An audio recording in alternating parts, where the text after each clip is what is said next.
Daniel Jacobs is one of the best middleweight in the world.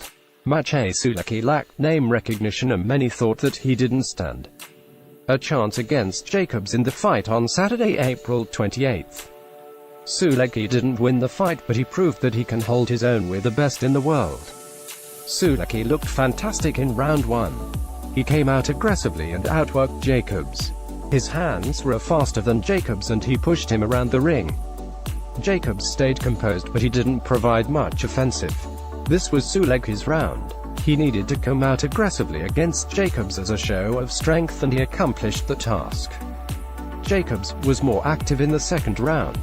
He started to find a home for his jab.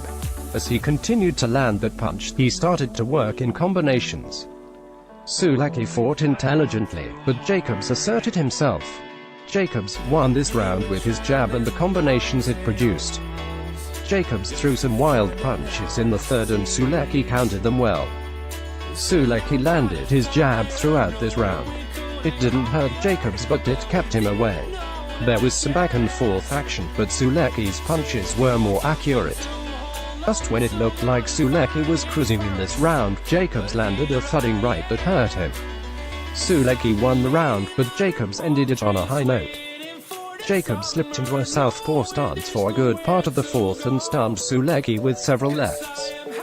Once he hurt Sulecki, Jacobs switched back to an orthodox stance.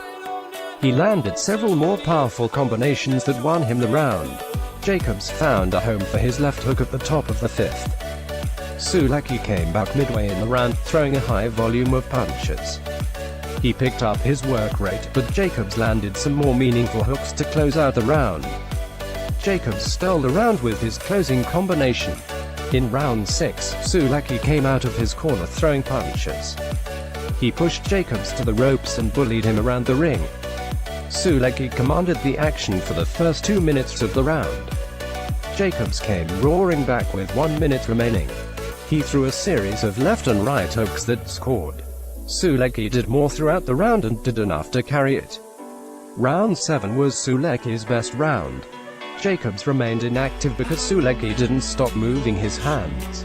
Sulecki proved to have better hand speed than Jacobs and landed accurately. Jacobs never looked hurt, but he allowed Sulecki to take over the round. This was the best round for either boxer up until this point.